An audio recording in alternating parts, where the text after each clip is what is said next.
बाबा साहब को मानना पड़ा और उन्होंने समझौता किया तो राउंड टेबल कॉन्फ्रेंस के जो अधिकार स्वतंत्र मतदार संघ के चले गए, संयुक्त मतदार संघ हुआ, सीटें तो बढ़ गई।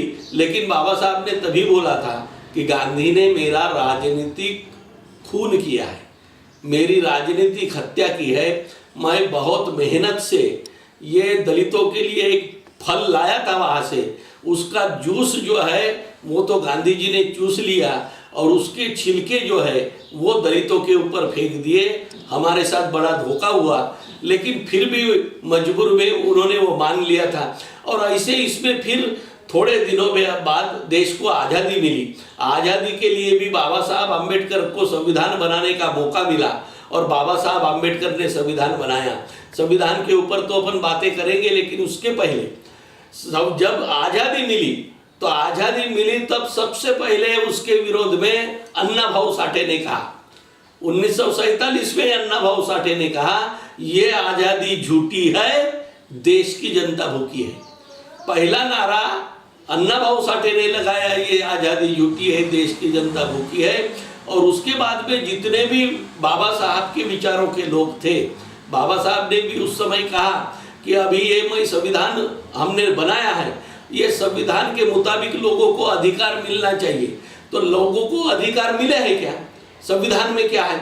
संविधान में हमें पहले नंबर पे तो मिला है 14 में कि कानून के हिसाब से सब लोग समान रहेंगे, किसी को कोई कानून से ऊपर नहीं होगा, चाहे वो कोई भी जाति का हो, क्योंकि मनुस्मृति में तो ब्राह्मण, क्षत्रिय, वैश्य, शूद्र ये उच्च नीचता दिखाई गई थी। भारत के संविधान ने उसको नकारा। 15 आर्टिकल था, उसमें कहा कि लिंग भेद, वंश, भाषा, प्रांत इसके आधार पर किसी के साथ शिक्षा में भेदाभेद नहीं किया जाएगा। 16 में कहा कि यही वंश, भाषा, लिंग भेद, जाति, प्रांत इसके आधार पर किसी के भी साथ नौकरी देते वक्त उसके साथ भेदभाव नहीं किया जाएगा। 17 में लिखा कि आर्टिकल 17 में कि इस देश से छुआछूत है वो 10 साल के अंदर खत्म की जाएंगी, छुआछूत मानना गुनाह है। 21 में पूरे देश के लोगों को जीने का अधिकार दिया। 21(1) में पूरे भारत के लोगों को शिक्षा जो है वो शिक्षा हमारी कंपलसरी शिक्षा का अधिकार दिया। और उसके बाद में आर्टिकल 25 है, तो आर्टिकल 25 में धर्म स्वातंत्र का अधिकार यानी धार्मिक आज़ादी का अधिकार दिया। और उसमें ये लिखा गया कि भारत ये कोई भी धर्म का देश नहीं है, भारत ये सभी धर्मों को लेकर चलेगा और यहाँ के हर इंसान को अपने धर्म का स्वीकार करने का, छोड़ने का, अपने धर्म का प्रचार करने का, प्रसार करने का पूरा अधिकार रहेगा, बशर्ते दूसरे के धर्म के ऊपर उसका अनादर ना हो। इतना करते हुए वो अपने धर्म का पालन पूरे तरह से कर सकता है। तो ये सारे अधिकार बाबा साहब ने हमको दिए। फिर 330 और 332 में उन्होंने हमको अपने राजनीति का रिजर्वेशन दिया और 15(4), 16(4) में शिक्षा में और नौकरी में रिजर्वेशन दिया। ये सारे रिजर्वेशन हमको मिले, लेकिन ये रिजर्वेशन का जो धोखा बाबा साहब ने कहा था वही हुआ। आज जो सरकार जिनकी भी है, कांग्रेस की है, तो दलित लोग, आदिवासी लोग चुनकर जाते हैं, जाने के बाद में कांग्रेस के फेवर में वहां बोलते हैं। अभी बीजेपी की सरकार आई, रामदास आठवले चुनकर गया, उदित राज गया, और ये सारे लोग जाने के बाद में कोई मंत्री बना, कोई सांसद है। अभी ऊना में दलितों के ऊपर अन्याय हुआ, वहां के लोगों ने मरे हुए जानवर की चमड़ी निकाली तो उनकी चमड़ी निकाली गई।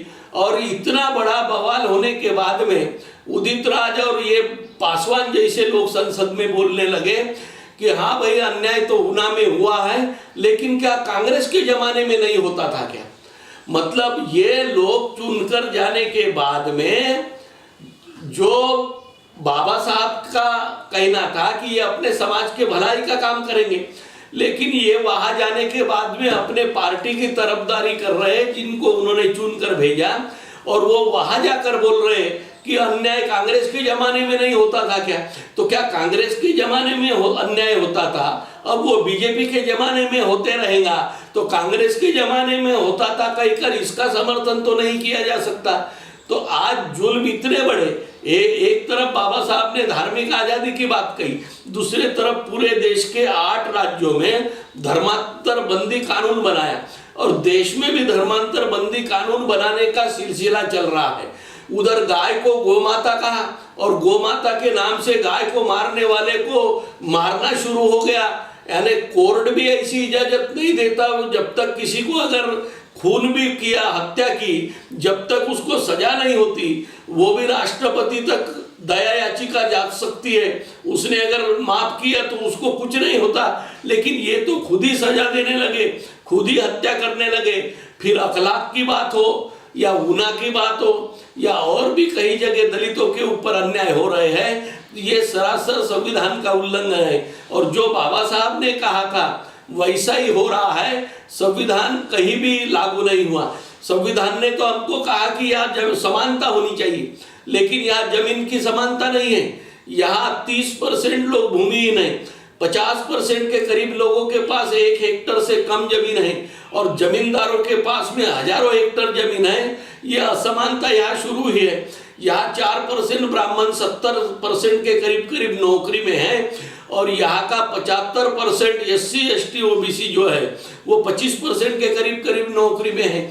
मतलब इतनी गैर बराबरी यहाँ हुई है। आज पैसों की बात करते हैं तो टाटा, बिरला, अंबानी, अदानी, ये लोग सरकारें बना रहे हैं, सरकारें गिरा रहे हैं, और ये 5-10 लोगों की संपत्ति जो है वो भारत के सरकार के संपत्ति से ज्यादा है। जो सरकार यहाँ चुन कर आती है, पहले तो बहुत अच्छी बात करती है। ये सरकार भी आई थी तो बोले 100 दिन में महंगाई कम करेंगे। 100 दिन में महंगाई 3 गुना बढ़ गई है कम होने के बजाय। आज पूछो तो वो महंगाई पे बात करने के लिए तैयार नहीं है। दाल 3 गुना उसकी कीमत बढ़ी, और दाल 3 गुना बढ़ी। मैं कई सालों से कह रहा हूं कि भारत में महंगाई कम करना ये भारत सरकार के अधिकार में आता ही नहीं। भारत सरकार महंगाई कम कर नहीं सकती। वो मूर्ख क्यों बनाती है चुनाव में कि हमारी सरकार आएगी तो महंगाई कम करेगी? क्योंकि किसान अनाज पैदा करता है, दलाल खरीदते हैं, और बाजार में दलाल बिकते हैं। तो सरकार किस आधार पर वो कीमत तय करेंगी?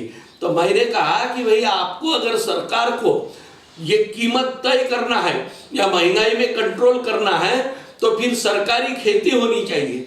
सरकार अगर खेती करती है खुद, और वो अनाज पैदा होगा, फल फ्रूट पैदा होंगे, उसको कोल्ड स्टोरेज में या गोडाउन में रखा जाएगा, और साल भर जनता को जैसा जैसा चाहिए वैसा वैसा जब मार्केट में लाएंगे। क्योंकि महंगाई का एक सबसे बड़ा कारण होता है कि डिमांड और सप्लाई। यह अर्थनीति का एक सिद्धांत है कि आपकी मांग कितनी है और उसकी आपूर्ति कितनी है। मांग और आपूर्ति में जब विसंगति आती है तो महंगाई कम ज्यादा होती है। तो सरकार के पास अनाज नहीं, सरकार के पास सब्जी नहीं, सरकार के पास प्याज नहीं, टोमेटो नहीं, फल नहीं, फूल नहीं, तो महंगाई कंट्रोल कैसी करेंगी? तो वो हमने तो कहा कि भाई भारत में 14 करोड़ एकड़ जमीन, सरकार कहती है, हम नहीं कहते, 14 करोड़ एकड़ जमीन खाली पड़ी है। उसमें अगर सरकारी खेती की जाती है तो सरकारी खेती की जाती है, वो अनाज को सुरक्षित किया गया तो साल भर लोगों को दिया जा सकता, लेकिन सरकार ने किया नहीं, हमारी बात को नहीं सुना। लेकिन अब मोदी कहता है कि दाल के भाव नियंत्रित करने के लिए सरकार फ्रांस में खेती करना चाहती है दाल की, और वो दाल भारत में लाएंगे।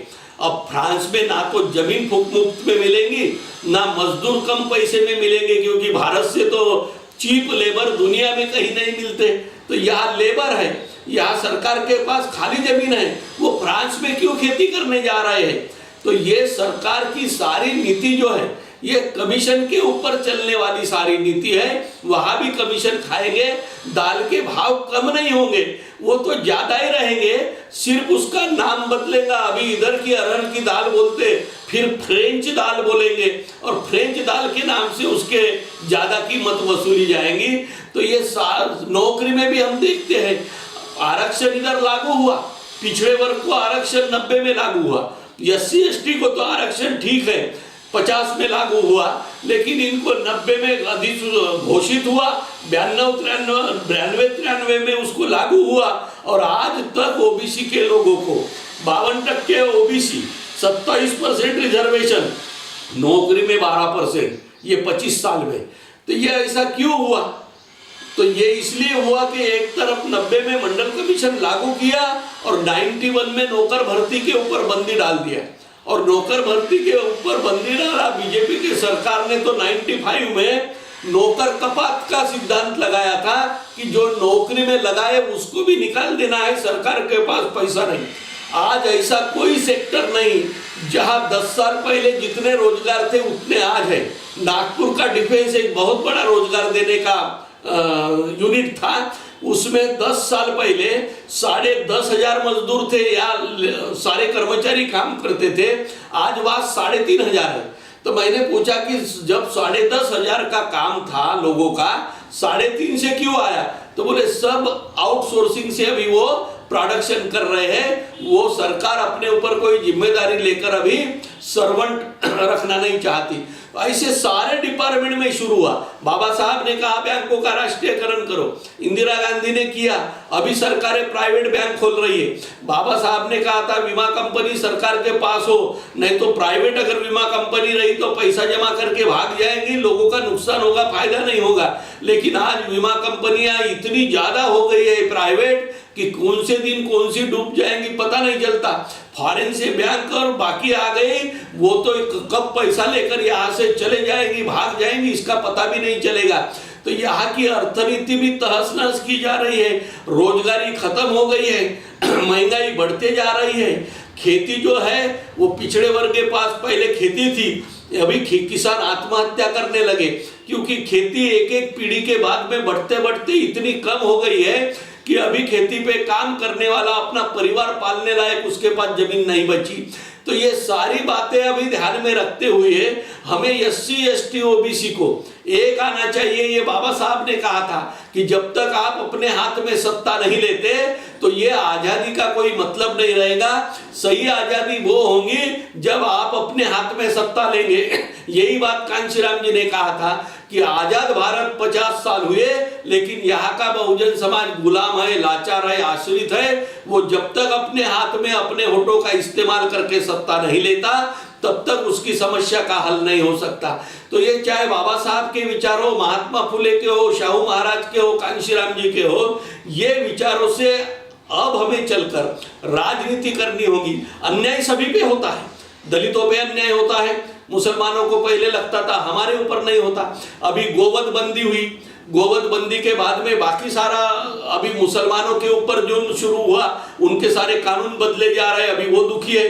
पिछड़े वर्गों तो वो कुछ देना ही नहीं चाहते, किसान आत्महत्या कर रहा है, तो दलित आदिवासी पिछड़े वर्ग के लोग दुखी है। ये सब लोग इकट्ठा अगर आते हैं तो फिर भारतीय संविधान जो बाबा साहब का संविधान है, संविधान के मुताबिक ये सारे लोग अगर चलने लगे और अपने हाथ में इकट्ठा आकर सत्ता लिए तो अपने हाथ में हुकूमत लेकर भारतीय संविधान का सही इस्तेमाल और अमल करके वो अपने समस्या से छुटकारा पा सकते हैं, और वही उनकी सही आजादी होगी, ऐसा मुझे लग रहा है।